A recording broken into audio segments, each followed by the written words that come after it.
Rook. Which is that? But what do we do if we run into more dredge? But you're the dredge killer around here. Yeah, that's kind of your deal. Why are you suddenly throwing this on me? Yeah, Avarl. They want to listen to someone who looks like them. What about Oddleaf? Let her if that's easier for you. What if we run into more dredge? You mean when? I'll be honest with you, these men can't take on dredge by themselves. I expect we'll lose 2 for every slag we take down. So we run? Only if you want to lose women and children. We're gonna have to fight, and there are going to be deaths.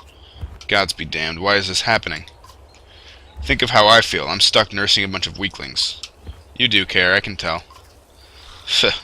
Men are a plague on the world worse than any dredge, as far as I can tell.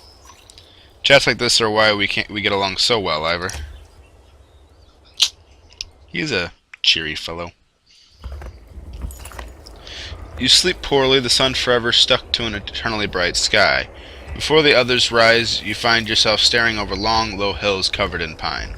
It is interesting, there's no nightfall. That's part of the lore. The sun is almost always up, which kind of makes it easy not to have to animate nighttime stuff. The Godstone looms overhead, the massive eyes of Herdvaldur looking the same direction as you. Yeah, I'll check that thing out.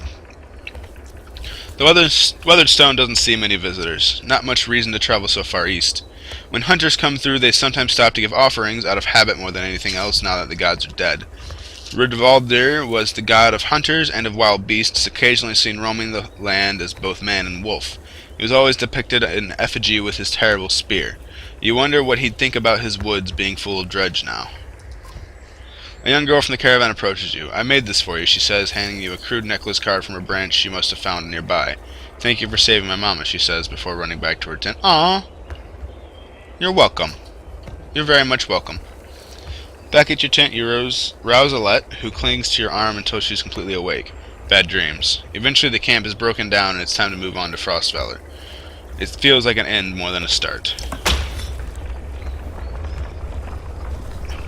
Ooh, I gained an item. And that's gonna go on him because it's for him. So I'm not even that worried about what stats it gives.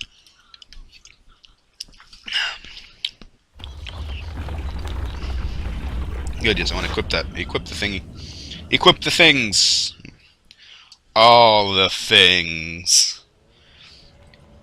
Training? Heroes. Right, right, I can go to a little camp to test out my peeps. What's this do? 15% dodge, 15% dodge to strength attacks. Nice. That's helpful. 15% can be nice. It's almost 1 out of 5 for the dodging. Carry on.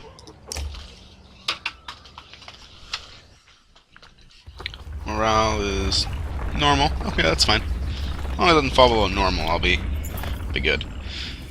The caravan halts when a group of men appear on the trail, weapons at their feet. We've seen the dredge in your wake, says one. We don't wish to meet them alone. If you let us join you, we'll show you a watering hole with enough animals to fill those supply wagons.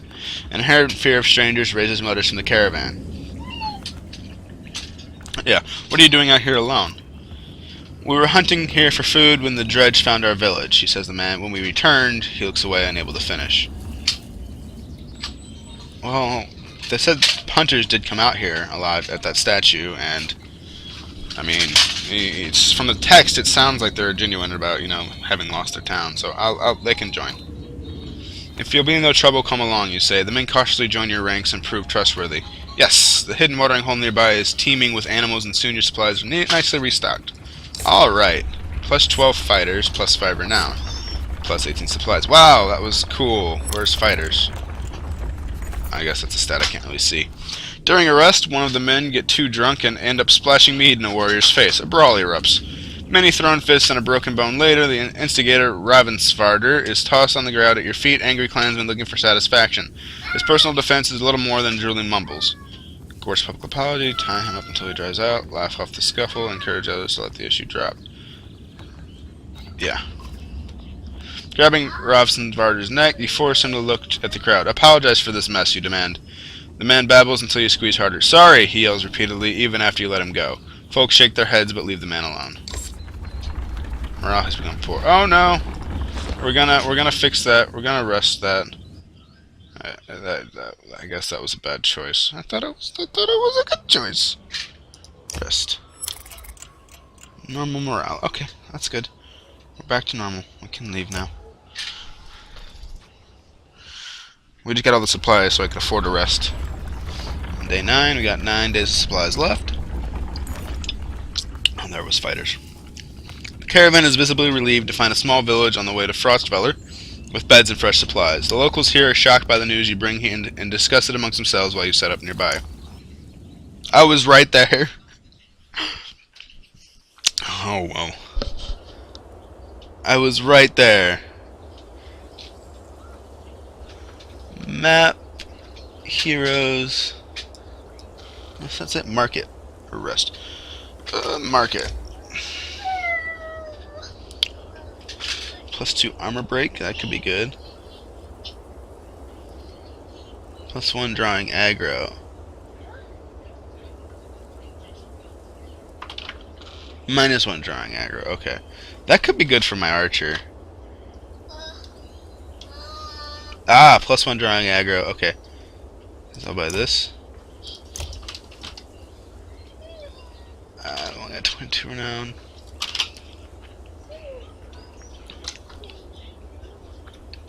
And I'll buy this for my archer. Ooh, that's crazy good. This for my other archer. It's rank 2, so you can't use it yet, and then spend the rest in supplies. Okay, I think that was a nice little stop. Heroes. 2 and 2. Give you this now. What did that do again? Because it seemed pretty sweet. Lightning runestone.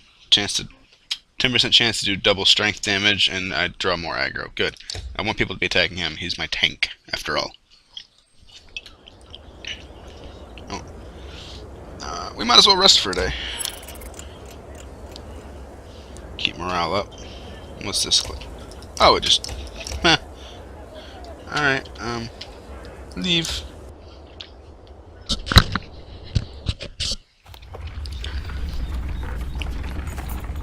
You're only just outside the village when 2 men in red approach. My name is Hogan, says one, gesturing to the other. My brother is Mogan. Many from the village wish to join you to Frostfeller. A third man, exuding rage, charges up to the group. Shut your mouth, Hogan, he screams. Oh, what? Oh, not good. What's going on? These bastards don't speak for us. They've been trying to divide the village since you got here. True, you can keep whoever wants to stay and die. The rest of us will go with the reasonable people of Skoger. I'll have you both gutted before I let half the village desert. Behind the angry villager, a mob of armed thugs has appeared, all furrowed brows and nervous stares. You both know what will happen to the rest of us if the fields are abandoned. Nobody leaves.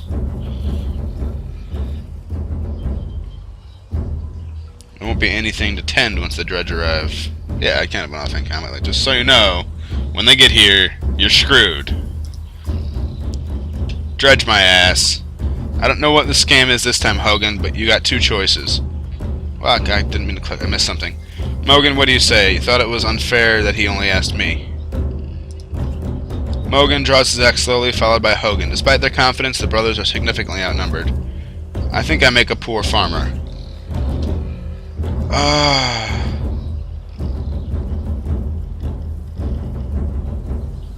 Oh man, they could be. They're thrashers, which is a nice little warrior class. You know, honestly, I don't see this as being part of our deal. I mean, yeah, I'm not getting involved. You step back as one of the thugs leans forward and is caught in the ribs by Hogan's axe. The air soon rings with the sound of screams and axe heads against shields. 4 men lie dead on the ground before the others run. You hurt, Mogan? No, we should have done that years ago. Nah, can't go around killing for no good reason. This was a good reason. Okay, I didn't have to kill anyone, and I think I got new people. Alright, hold on, Skype's yelling at me. Alright, sorry about that. Skype conversation I needed to have really quick. Anyway, the brothers head back into the village, and soon many of the villagers have joined your caravan. Hogan introduces you to his young son and wife, all grins, unconcerned about the fact that you never agreed to let them come. You don't bother arguing. Before long, you set out again. Good, I got them anyway. Stuff! I like stuff. I'm getting a lot of stuff. Stuff is good. Alette marches quietly alongside the caravan, a little distant since leaving the village. When you stop for a rest, Oddleaf approaches you both. What's up? What's up? Alette, I have something for you. Oddleaf has gathered up the long banner from the caravan and smiles warmly as she passes it to Alette. What's this about? I was hoping you'd sew up the banner with everything that has happened since we left Skogar. Come find me another time, Rook, and we'll talk. Before you can comment, she departs.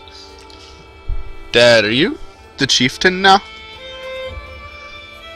I don't know, really.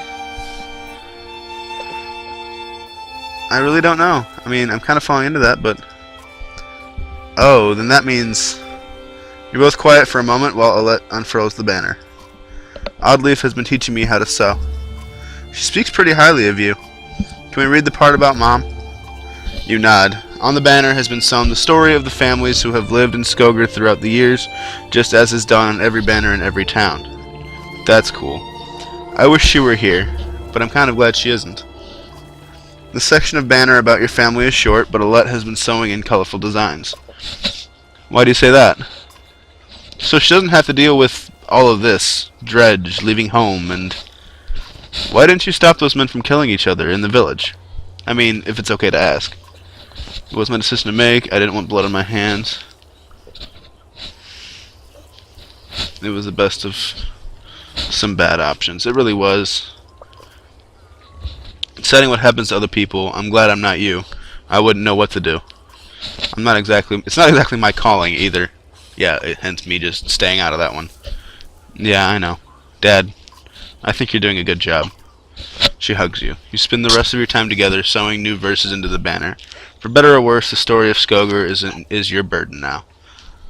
I'm getting into the story now. I like kind of being the leader of these people and making decisions for them, and you know, they're depending on me. And if I mess up, it could really have deep repercussions.